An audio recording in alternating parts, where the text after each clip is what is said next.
Good morning साथियों, मैं हूं आपका दोस्त सागर अरोड़ा और आपका स्वागत करता हूं अपने YouTube चैनल नयन IAS पे। जैसा कि आप सभी जानते हैं दोस्तों, हम लोग रोज आपके सामने आते हैं नए नए वीडियोस लेकर, नई नई ट्रिक्स को लेकर। तो साथियों, आज हम लोगों का जो चैप्टर है उसका नाम है एनालॉजी टेस्ट, सादृश्यता परीक्षण।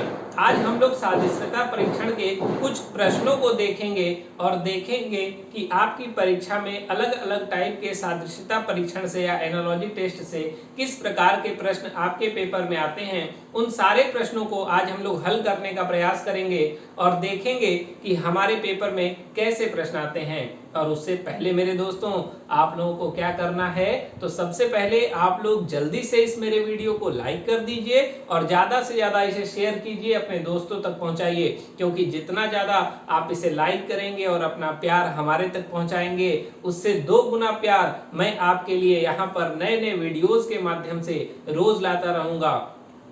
एनालॉजी टेस्ट बहुत ही इंपॉर्टेंट चैप्टर है मेरे दोस्तों। ये आपकी परीक्षा में 3 से 5 प्रश्न के लिए पूछा जाता है। ऐसी कोई परीक्षा नहीं है जिसमें एनालॉजी से प्रश्न न बनता हो। हर परीक्षा में, आप यूपी बीएड की परीक्षा दे लें, यूपी टेट दे लें, यूसी टेट दे लें, आप बीएड की परीक्षा दे लें, आप SSC, CGL, CHSL, steno, MTS, कोई भी परीक्षा आप देते हैं उसमें एनालॉजी से प्रश्न बनता ही बनता है। तो हम लोग चलते हैं, देखते हैं आज के अपने प्रश्न को कि हम लोग प्रश्न को कैसे लगाएंगे, कैसे सॉल्व करेंगे। तो बिना देरी किए हुए हम लोग चलते हैं आज के अपने पहले प्रश्न पे।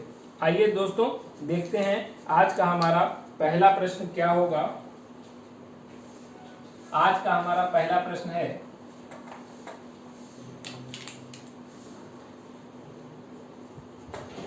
BJCI। ये हमारा आज का पहला प्रश्न है। कहता है BJCI को JBIC लिखते हैं। क्या कहता है? BJCI को JBIC लिखते हैं। तो हमारा प्रश्न कह रहा है CXDW को हम लोग क्या लिखेंगे। ये हमारा प्रश्न है मेरे दोस्तों कि BJCI को हम लोग JBIC लिखते हैं, तो CXDW को हम लोग क्या लिखेंगे, हम लोगों को सोचना होगा मेरे दोस्तों। अब आप इसे सोचिए और बताने की कोशिश कीजिए कि इसे हम लोग क्या लिखेंगे। अब आप सोचिए इसमें कौन सी लॉजिक लग रही है, कौन सी ट्रिक लग रही है, आपको सोचना है और यहाँ हमें इसका उत्तर दे देना है। सोचिए मेरे दोस्तों। तो देखिए, आइए मैं आपको बताता हूं। यहाँ B से यदि हम लोग J जाएंगे, फिर J से B आएंगे, फिर C से I आएंगे और I से C आएंगे, तो इसमें कोई लॉजिक हमें नजर नहीं आ रही है। तो आप कहेंगे कि सर BJCI यहाँ भी लिखा है और BJCI यहाँ भी लिखा है। मतलब कहने का ये है कि इसमें न तो प्लस हो रहा है, न तो माइनस हो रहा है, न तो इसमें किसी का स्क्वायर है, न अपोजिट है, कुछ भी नहीं है। यहां सिर्फ रीऑर्डर किया गया है। क्या किया गया है मेरे बच्चों? रीऑर्डर। रीऑर्डर। अब ये रीऑर्डर क्या है, तो देखिए इसकी नंबरिंग कर लीजिए। 1 2 3 और 4। देखिए नंबरिंग कर लिया। अब इस 1 को देखिए कहां लिखा गया है, यहां पे लिखा गया है। 2 को कहां लिखा गया है, यहां लिखा गया है। 3 को कहां लिखा गया है, यहां लिखा गया है। और 4 को कहां लिखा गया है, तो आप कहेंगे सर यहां लिखा गया है। तो हम लोगों को ये पता चल गया कि सिर्फ हम लोग यहाँ रीऑर्डर करेंगे और रीऑर्डर से अपने प्रश्न का उत्तर निकाल लेंगे। इसकी भी ऑर्डरिंग करिए। 1 2 3 और 4। सबसे पहले किसे लिखा गया है? 2 को, आप भी लिख दीजिए। फिर उसके बाद लिखा गया है 1 को, आप भी लिख दीजिए। फिर उसके बाद लिखा गया है 4 को, आप भी लिख दीजिए। फिर उसके बाद लिखा गया है 3 को, आप भी लिख दीजिए। और ये आपका एकदम सही उत्तर हो जाएगा। आप लोग इसे नोट कर सकते हैं, इसका स्क्रीनशॉट ले सकते हैं, आसानी से नोट कर लीजिए। चलते हैं हम लोग आगे, देखते हैं हम लोग आज का अपना दूसरा प्रश्न। बहुत ही इंपॉर्टेंट ये सारे प्रश्न हैं। आप लोगों को कुछ भी नहीं करना है, बस आप लोगों को अपनी कॉपी निकालनी है और उस कॉपी में सारे प्रश्न को 1 बाय 1 नोट करते चलना है। तो पहला प्रश्न तो हम लोगों का हो चुका था। हम लोग चल रहे हैं अपने दूसरे प्रश्न पे और देखते हैं हमारा दूसरा प्रश्न हमसे क्या कहना चाह रहा है। दूसरा प्रश्न कह रहा है CART को हम लोग क्या लिखते हैं? हम लोग CART को लिखते हैं आर्ट। क्या लिखते हैं मेरे दोस्तों? आर्ट। अब हमसे पूछ रहा है कि FOUR को हम लोग क्या लिखेंगे, ये हमारा प्रश्न है। आप प्रश्न को समझिए, मैंने कहा था प्रश्न में कुछ प्लस हो सकता है, कुछ माइनस हो सकता है, या तो किसी का स्क्वायर हो सकता है, या तो अपोजिट हो सकता है, नंबर में प्लस माइनस हो सकते हैं, या तो रिपीट हो सकता है, या तो नंबर की वैल्यू को काउंट करके हो सकता है, और या तो रीऑर्डर हो सकता है। तो आपको प्रश्न देखना है और बताना है कि यह प्रश्न कैसे लगेगा। तो सोचिए मेरे दोस्तों, उसके बाद मैं आपको बताऊंगा। तो आइए देखते हैं। यहां पर आप कहेंगे सर आर्ट ART यहां भी लिखा है और ART यहां भी लिखा है, इसका मतलब ये पता चला है कि यहां से इसे हटा दिया गया है। मतलब जो फर्स्ट नंबर पे हमारा अल्फाबेट था, जो फर्स्ट नंबर पे हमारा लेटर था, मतलब C वाला लेटर, इसे क्या कर दिया गया है मेरे दोस्तों? हटा दिया गया है। तो हम लोगों को भी कुछ नहीं करना है, इस F को हम लोग हटा देंगे और जो बाकी बच गया OUR, इसे हम लोग लिख देंगे और ये हमारा उत्तर हो जाएगा। आप लोग इसका स्क्रीनशॉट ले सकते हैं, इसे नोट कर सकते हैं। फिर हम लोग चलेंगे आगे और देखेंगे कुछ और प्रश्नों को। चलते हैं मेरे दोस्तों आगे और देखेंगे कुछ और प्रश्नों को। ये हमारा दूसरा प्रश्न था। जितनी भी मैं आपको ट्रिक्स बता रहा हूं, ये सारी ट्रिक्स आपके लिए बहुत इंपॉर्टेंट है। अलग अलग टाइप के क्वेश्चन करा रहा हूं, एक भी टाइप आपका पेपर में मैं छूटने नहीं दूंगा, ये मेरा आपसे वादा है मेरे दोस्तों। यदि आप मेरे वीडियो को अच्छे से देख कर जाते हैं, पढ़ कर जाते हैं, समझ कर जाते हैं, तो मैं वादा करता हूं कि आपकी परीक्षा में एक भी प्रश्न आपसे गलत नहीं होगा मेरे दोस्तों। तो चलिए चलते हैं हम लोग आज के अपने तीसरे प्रश्न पे और देखते हैं हमारा तीसरा प्रश्न क्या है। जो हमारा तीसरा प्रश्न है वो है F। देखिए हमारा तीसरा प्रश्न, अब प्रश्न देखिए इस प्रकार से आते हैं।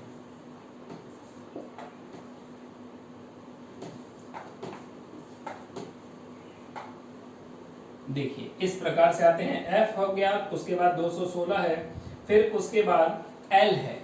क्या है मेरे दोस्तों? L। और L के आगे ये डैश है, आपको यहां बताना है कि यहां पर कौन सा नंबर होगा। अब आपको सोचना है मेरे दोस्तों, यहां पर कौन सा नंबर होगा। अब सोचने के लिए मैं आपको मुश्किल से 10 सेकंड दे सकता हूं, क्योंकि इससे ज्यादा यदि आप टाइम लेते हैं तो फिर आपका प्रश्न लगाना और न लगाना कोई मतलब नहीं होता। क्योंकि पेपर में हम लोगों के पास टाइम कम होता है, क्वेश्चंस की संख्या ज्यादा होती है, तो हम लोगों को करना क्या रहता है कि ज्यादा से ज्यादा प्रश्न करने हैं कम से कम समय में। ऐसा करना है कि सोचते ही, देखते ही इसका उत्तर हमें मिल जाए। अब आप सोचिए, थोड़ा दिमाग लगाइए, F से 216 कैसे आ सकता है? सोचना है आपको, क्योंकि आपको इसका संबंध इससे बनाना है, जो संबंध इसका इससे होगा वही इसका इससे संबंध होगा। तो आप सोच सकते हैं कि F कुछ नहीं आपको मिल रहा है, तो आप काउंटिंग करिए। F कितने नंबर पे आता है? आप कहेंगे सर 6 नंबर पे आता है। कितने नंबर पे आता है F? 6 नंबर पे आता है। F कितने नंबर पे आता है मेरे दोस्तों? 6 नंबर पे आता है। अब आप कहेंगे सर 6 का यदि क्यूब कर दिया जाए तो हमारा आ जाता है 216। 6 का क्यूब कर दिया जाए तो कितना आता है मेरे दोस्तों? 216 आता है। अब आप हमें बताइए F 6 नंबर पे आता है तो L कितने नंबर पे आता है? आप कहेंगे सर गिनूंगे A B C, तो गिनना बिल्कुल भी नहीं है। मैंने आपको कल ट्रिक बताई थी, याद करिए कि जॉटी हमने कहा था E5 पे, J10 पे, O15 पे, T20 पे और Y25 पे। ये कल हमने आपको ट्रिक बताई थी। अब आप बताइए, जो L है वो J के ठीक बाद आता है, और जब J के ठीक बाद मतलब +1 पे आ रहा है तो 10 में 1 जोड़ेंगे आएगा 11। तो L की वैल्यू कितनी हो गई मेरे दोस्तों? 11 हो गई। क्या हो गई मेरे दोस्तों? 11 हो गई। अब हमें इसका क्यूब करना है। अब आप कहेंगे सर 11 का क्यूब क्या होता है? तो आप निकाल सकते हैं 11 इंटू 11 इंटू 11, लेकिन आपको इसे निकालने में काफी मेहनत लगेगी, काफी लेंदी हो जाएगा। तो आपको याद रखना पड़ेगा कि 11 का क्यूब होता है 1331, और यही आपका सही उत्तर हो जाएगा।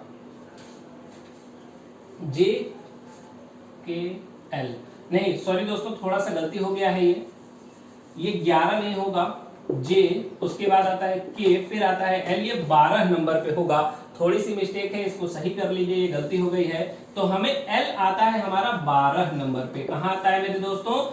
12 नंबर पे। और इस 12 का क्यूब हमें करना होगा। तो 12 का क्यूब हमें करने के लिए इस प्रकार से मल्टीप्लाई करना होगा। और 12 का क्यूब होता है 17 28। क्या होता है मेरे दोस्तों? 17 28, ये होता है 12 का क्यूब। और ये हमारे इस प्रश्न का सही उत्तर होगा। अब आप कहेंगे सर क्यूब की प्रॉब्लम है, तो आइए मैं आपको क्यूब लिखवा देता हूं। मैं आपको सबसे पहले स्क्वायर लिखवाता हूं और स्क्वायर के बाद मैं आपको क्यूब लिखवा देता हूं। आइए, तो ये तो हो गया। आप लोग मेरे साथ साथ स्क्वायर और क्यूब यहां पर लिख लीजिए। 1 का स्क्वायर कितना होता है? 1 होता है। 2 का स्क्वायर कितना होता है? 4। 3 का स्क्वायर होता है 9।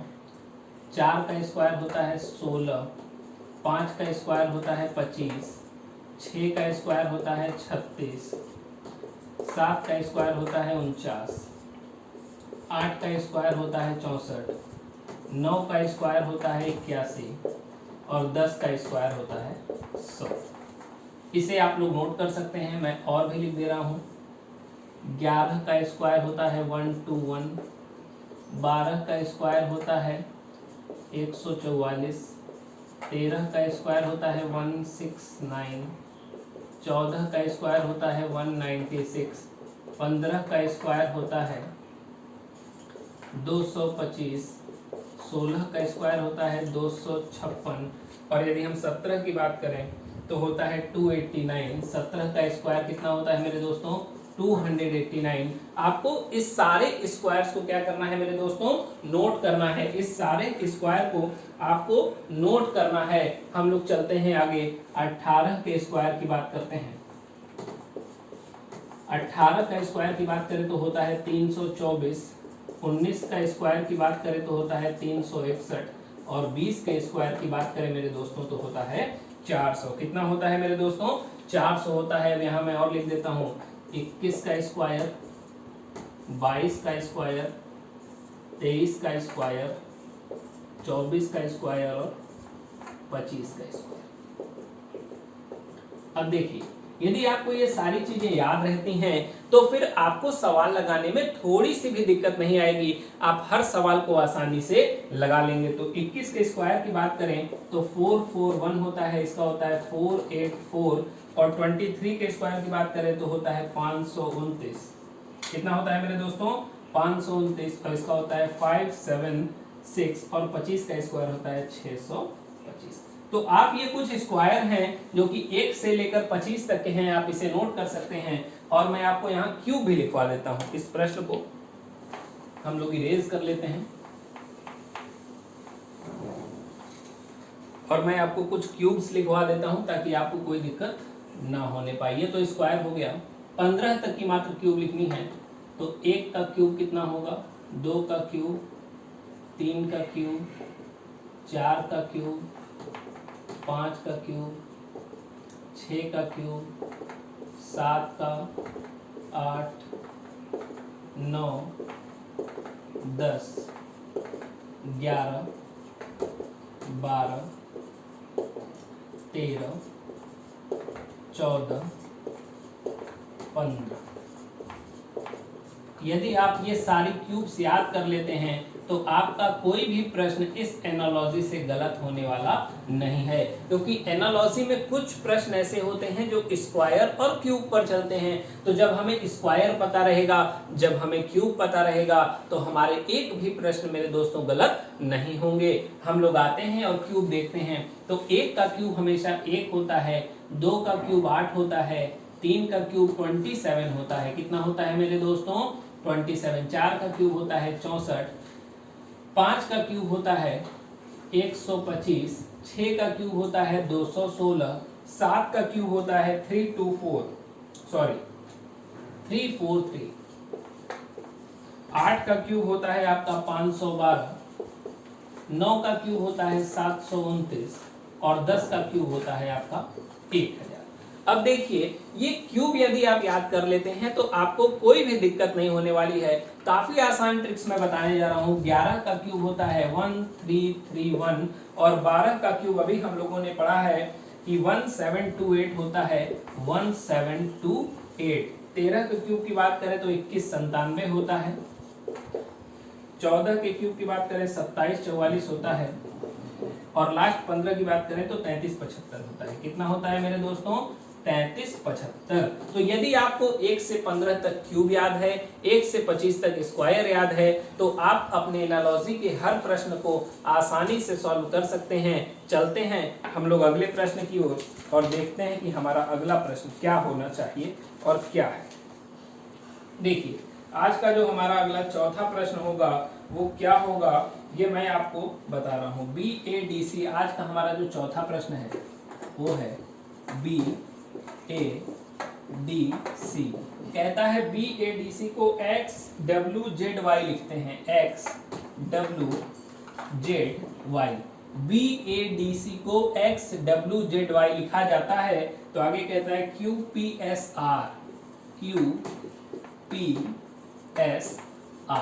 QPSR को हम क्या लिखेंगे, ये हमारा प्रश्न है मेरे दोस्तों।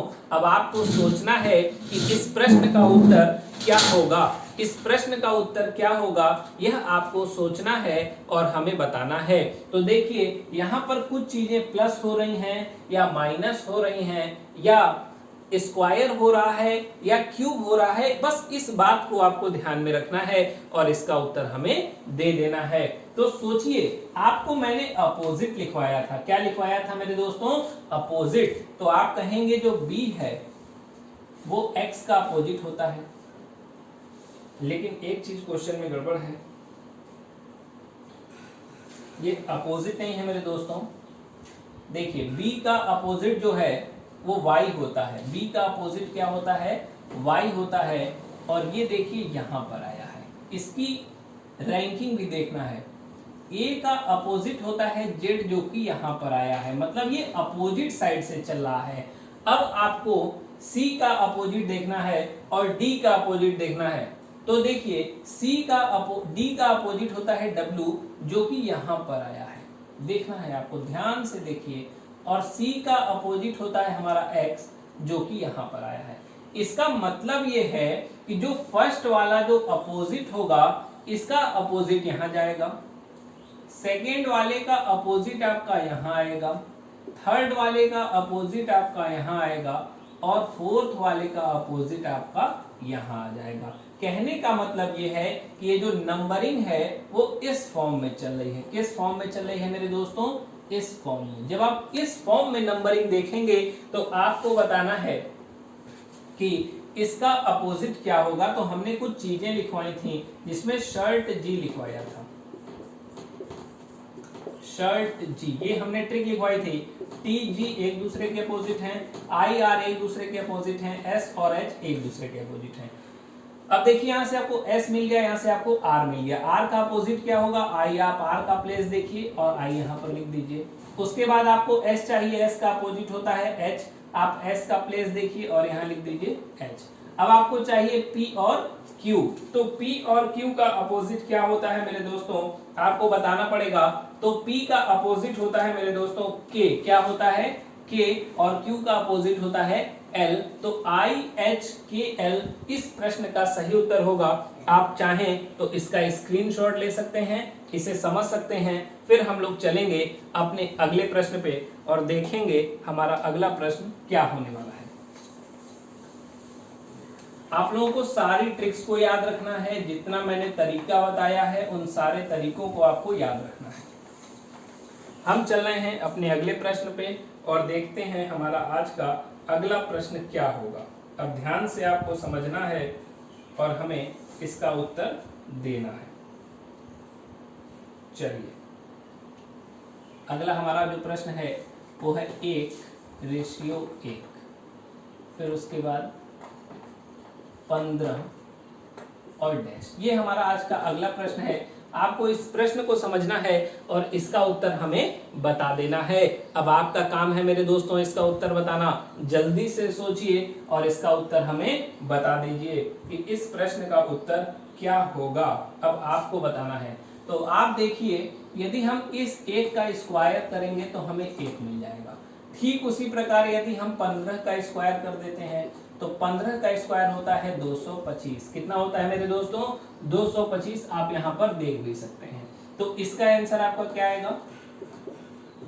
225 इसका क्या हो जाएगा? उत्तर हो जाएगा। आप लोग इसे आसानी से समझ लीजिए, इसे नोट कर लीजिए। चलते हैं हम लोग आगे।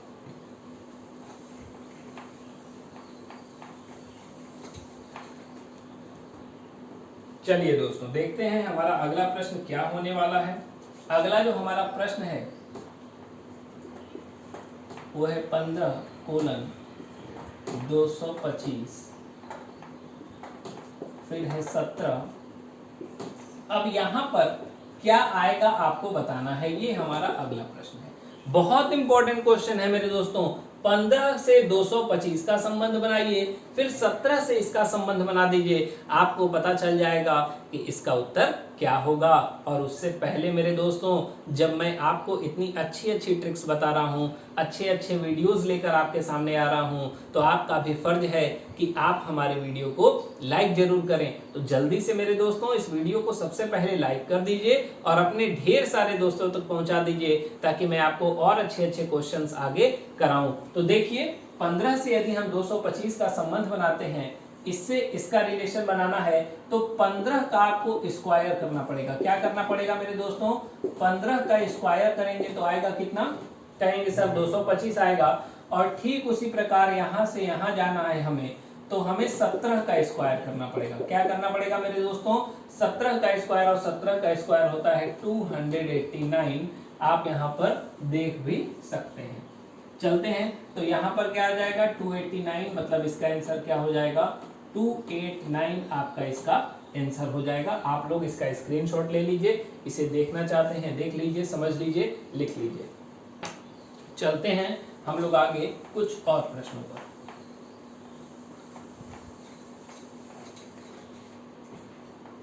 चलिए, हम लोग चल रहे हैं अपने आगे के प्रश्न पर और देखते हैं अगला जो हमारा प्रश्न है। बहुत इंपॉर्टेंट क्वेश्चन है दोस्तों। डॉग बराबर लिखा है जेड।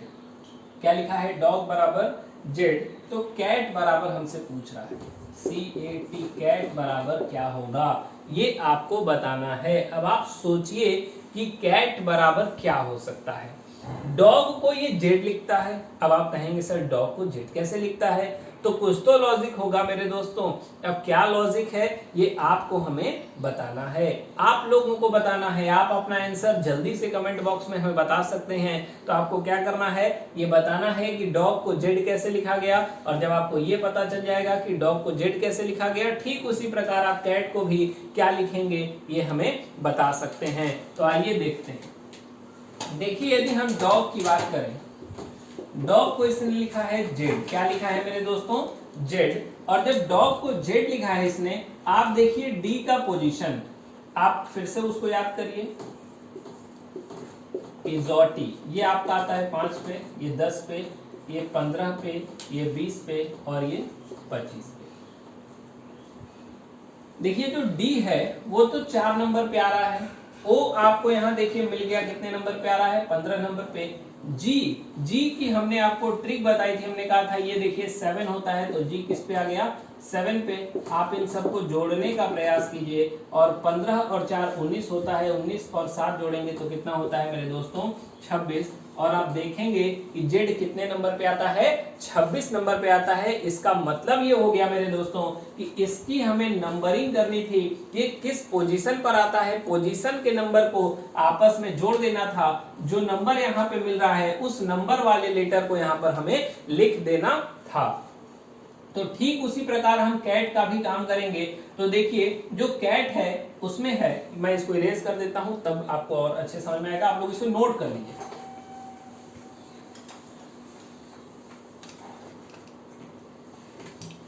जो कैट है आपका सी है, ए है और टी है। तो देखिए सी आता है आपका 3 नंबर पे, ए आता है 1 नंबर पे, टी आता है 20 पे। आप इसे ऐड करिए, 3 और 1 4 और 20 कितना हो गया मेरे दोस्तों? 24 हो गया। कितना हो गया? 24। अब 24 कितने नंबर पे आता है, तो हम फिर उसी ट्रिक को याद करिए। अब y यदि 25 पे आता है तो y के एक पहले क्या आता है, आप आसानी से बता सकते हैं सर x आता है, क्योंकि x के बाद y आएगा और जो आपका x होता है वो आपका 24 नंबर पे आता है और इस प्रश्न का उत्तर आपका हो जाएगा 24। आप इसे नोट कर सकते हैं, इसका स्क्रीनशॉट ले सकते हैं। फिर हम लोग चलते हैं आगे अपने अगले प्रश्न पे। मैंने जितनी भी ट्रिक्स आपको बताई हैं, आप सारी ट्रिक्स को अपनी कॉपी में नोट करेंगे और अच्छे से उसे फॉलो करेंगे। चलते हैं हम लोग आगे अपने अगले प्रश्न पे और देखते हैं हमारा अगला प्रश्न क्या होगा। अगला जो हमारा प्रश्न है वो है 7, 11, फिर 31 और यहाँ आपको बताना है, लेकिन इस प्रश्न के लिए आपको मैं ऑप्शन दूंगा ए, बी, सी और डी। 4 ऑप्शन आपके पास हैं, 23, 37,